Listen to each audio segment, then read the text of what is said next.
अरे भगवान बचाए भाई, पता नहीं पिछले जन्म में क्या पाप किए हम हिंदुस्तान में पैदा हुए।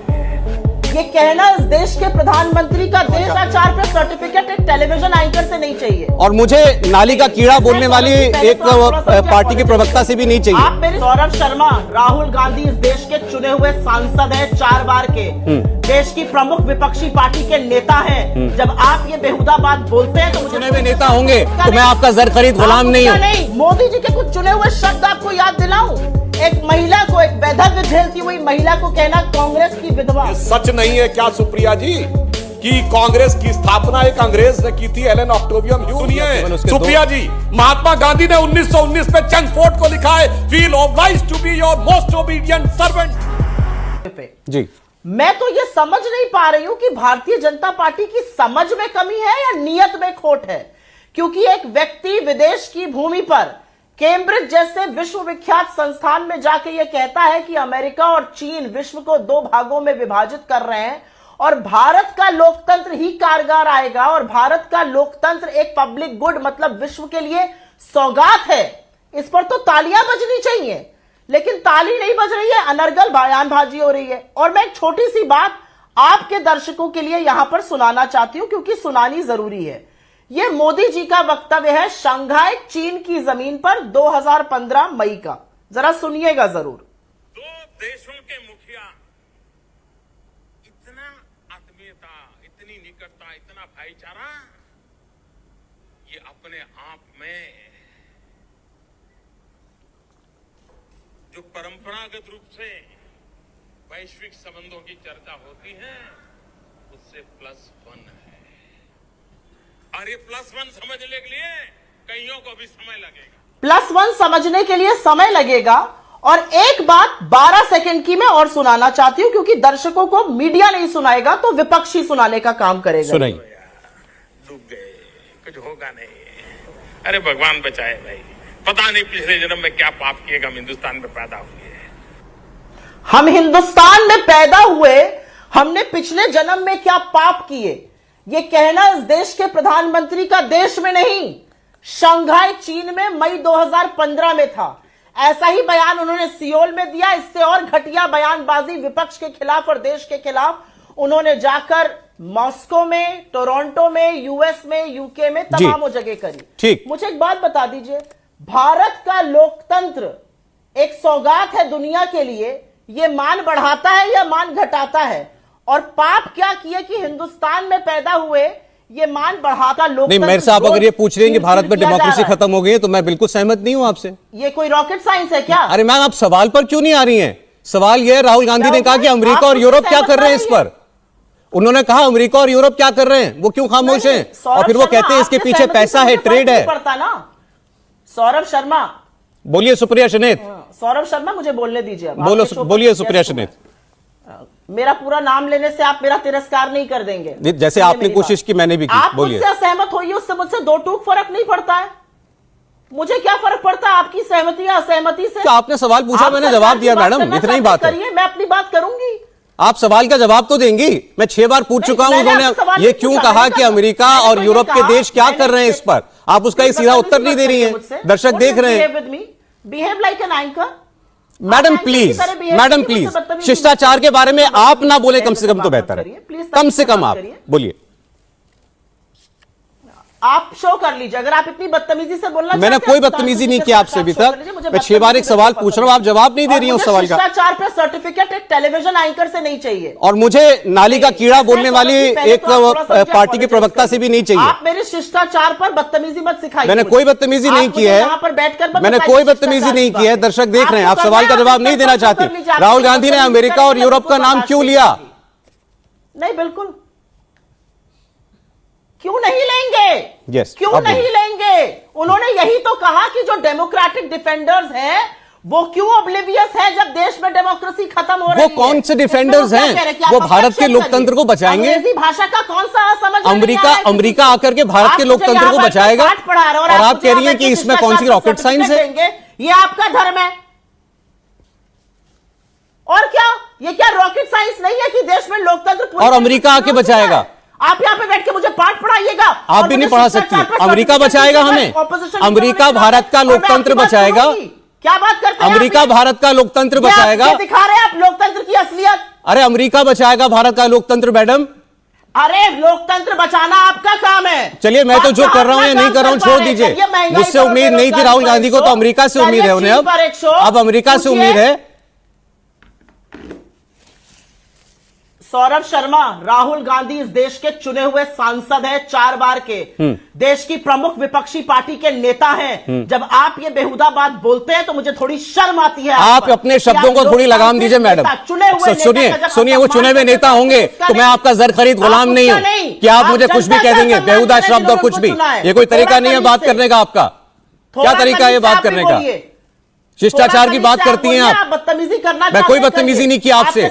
बड़े ही सभ्य शब्दों में कई बार आपसे एक सवाल पूछा, आप पर्सनल हुई, उसके बाद आपने निजी टिप्पणियां करना शुरू किया और कुछ नहीं। आप बदतमीजी करना चाहते हैं? मैंने कोई बदतमीजी नहीं किया, दुनिया देख रही है मैडम आपको। ऑलराइट, सुधांशु जी। 2007 में डॉक्टर मनमोहन सिंह जब ऑक्सफोर्ड गए थे तो उन्होंने कहा था हमने आप लोगों से, यानी अंग्रेजों के लिए कहा था, हमने आपसे बहुत कुछ सीखा है और हम तो एक देश के रूप में चीजें आपसे सीखें। ये लोग वो हैं जिन्होंने इस देश के इतिहास के बारे में कहा कि अंग्रेजों ने आने के बाद इस देश को यूनाइट किया या अकबर ने यूनाइट किया, पहले तो कभी ये देश था ही नहीं। ये वो लोग हैं जो कहते हैं ये देश एक सराय था, बाहर से आके लोग सेटल होते गए तो वो बनते चले गए। तो इन लोगों की देश के बारे में सोच ही यही है, इसमें कहीं कोई किंतु परंतु नहीं है। और आज जो कुछ भी राहुल गांधी जी बोल रहे हैं वो कांग्रेस की उत्पत्ति से लेके आज तक के पूरे विचार के अनुरूप बोल रहे हैं। भाई एलन ऑक्टेवियम ह्यूम नामक एक अंग्रेज के द्वारा संस्थापित, इनके पहले अध्यक्ष व्योमेश चंद्र बनर्जी जो जाके इंग्लैंड में ही सेटल हो गए थे, वहां से लेके इनके पहले 5 अध्यक्षों में, पहले 4-5 अध्यक्षों में 4 जो थे ब्रिटिश सरकार के सेक्रेटरी थे। उसके बाद अंग्रेजों के अधीन शपथ लेकर नेहरू जी अंतरिम सरकार के प्रधानमंत्री बने।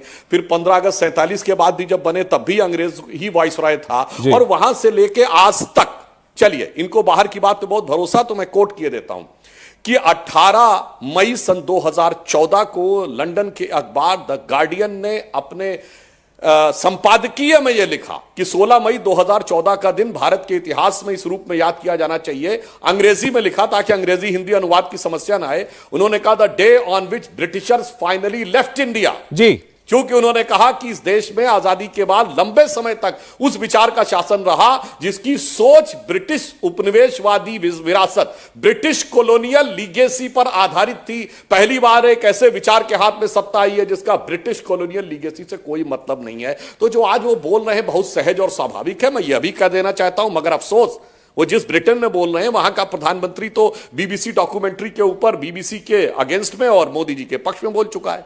और दूसरा वो देश यूरोप का जिससे उनका बहुत गहरा नाता है, जो उनका ननिहाल है इटली, वहां की प्रधानमंत्री बोल चुकी हैं। तो अब ये कौन से यूरोप के कौन से देश का उन्हें समझ में आ रहा है। और एक और बात मैं फैक्ट रख दूं सौरभ जी, आज भारत को यूरोपीय देशों की जरूरत नहीं है डेमोक्रेसी के लिए, यूरोपीय देशों को डेमोक्रेसी के लिए भारत की जरूरत है। जैसा कि अभी वो बोल रहे थे कि 3/4 ऑफ द यूरोप है, लगता है उनका सामान्य ज्ञान भी कम है। भारत की आबादी 140 करोड़ है, क्या यूरोप की आबादी 180 करोड़ है? मोदी जी के खिलाफ जितने ज्यादा शब्दों का प्रयोग, कटु ही नहीं निकृष्टतम शब्दों का प्रयोग, जिसे गाली गलौज की भाषा में कहा जा सकता है, जितना प्रयोग विगत 8-9 वर्षों में हुआ है, मैं चुनौती के साथ कहता हूं कभी भी अगर हुआ हो सरकार के खिलाफ, किसी नेता के खिलाफ, तो मैं अपना स्टेटमेंट विड्रॉ करने को तैयार। चलिए ठीक है, मतलब छोटा मोटा नहीं।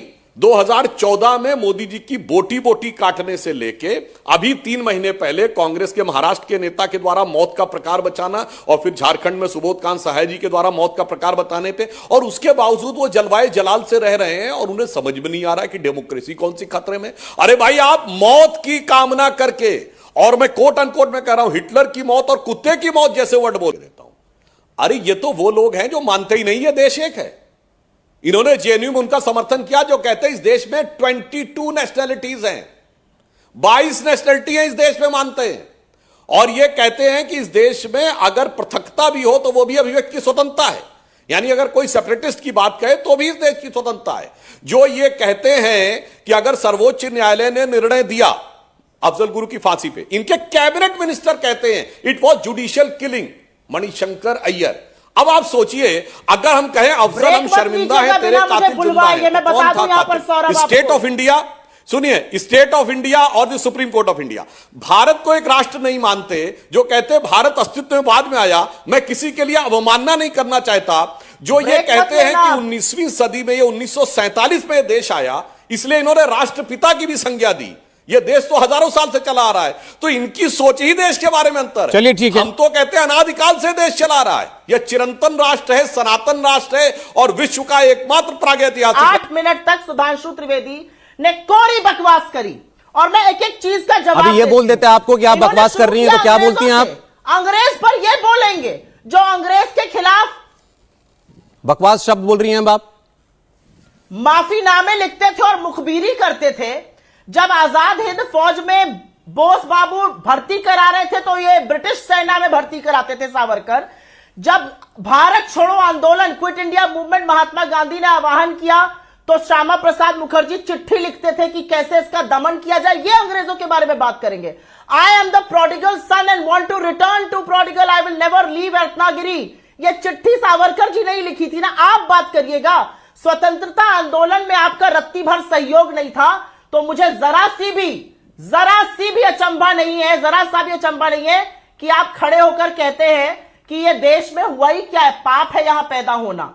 अरे वो कहने में आप कांग्रेस को लपेटना चाह रहे थे ना। 5000 साल की संस्कृति को आपने नकार दिया, आपने आजादी के मतवालों को नकार दिया। माफी मांगी अपने बयान के लिए। सबसे पहले आगे की बात कर लेते हैं। आपने कहा मोदी जी के खिलाफ क्या नहीं कहा गया। मोदी जी के कुछ चुने हुए शब्द आपको याद दिलाऊं। एक महिला को, एक वैधव्य झेलती हुई महिला को कहना कांग्रेस की विधवा, एक लड़के को कहना हाइब्रिड बछड़ा, एक मां को कहना जर्सी गाय, एक विवाहिता को कहना 50 करोड़ की गर्लफ्रेंड, एक चुनी हुई मुख्यमंत्री को कहना दीदी ओ दीदी।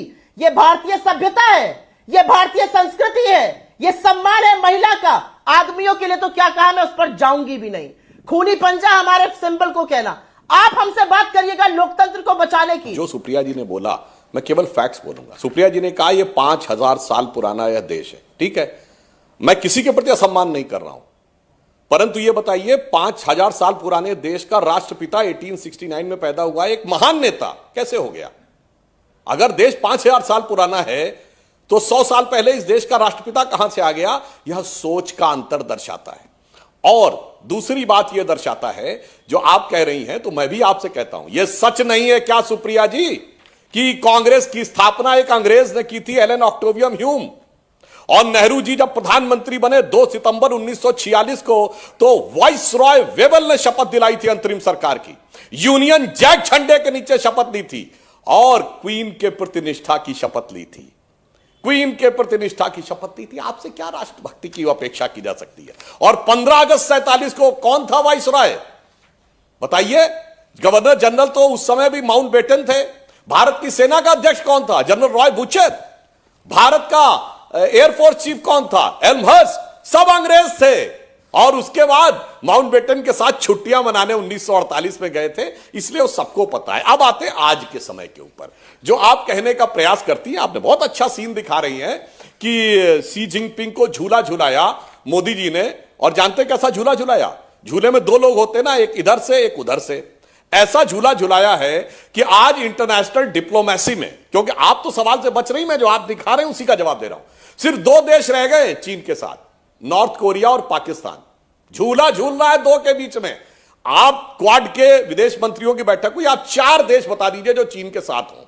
हमने चीन को ऐसा झूला झुलाया है कि मसूद अजहर को हमने आतंकवादी घोषित करवा दिया, चीन के न चाहते हुए। चीन सर के बल खड़ा हो गया धारा 370 पर। आप लोगों के सहयोग के बावजूद संयुक्त राष्ट्र में एक चीज नहीं ला पाया। न्यूक्लियर सप्लायर ग्रुप में हमें वेबर मिला, चीन के न चाहने के बावजूद। मिसाइल टेक्नोलॉजी कंट्रोल रिजिम में हम सदस्य बने, जबकि प्रोसेस आपके जमाने में शुरू हुआ था, वो भी चीन के न चाहने के बावजूद। और चाइना खुद यह कह रहा है कि China is facing to worst diplomatic isolation since Tiananmen square. मगर आप क्या हैं? आपने तो कोविड को मोविड बोला। चुनौती के साथ कहता हूं, दुनिया में कोई ऐसा देश नहीं होगा। राहुल गांधी ने कोविड को मोविड बोला क्योंकि उनकी औकात नहीं है कि चाइना के से उठे हुए वायरस में चाइना का नाम ले सके, इसलिए मोदी जी के खिलाफ निरंतर वो गरियाते रहते हैं। सुनिए सुप्रिया जी, महात्मा गांधी ने 1919 में चंगफोर्ड को लिखा है, feel obliged to be your most obedient servant, viceroy को लिखा है महात्मा गांधी ने। जवाब देंगी आप? और नेहरू ने तो लॉर्ड वेवेल के हाथ से शपथ ली यूनियन जैक के झंडे के नीचे क्वीन के निष्ठा की शपथ लेकर। इसलिए आप मत समझाइए कि राष्ट्रभक्ति क्या होती है, वो हमें पता है और पूरे देश को भी पता है।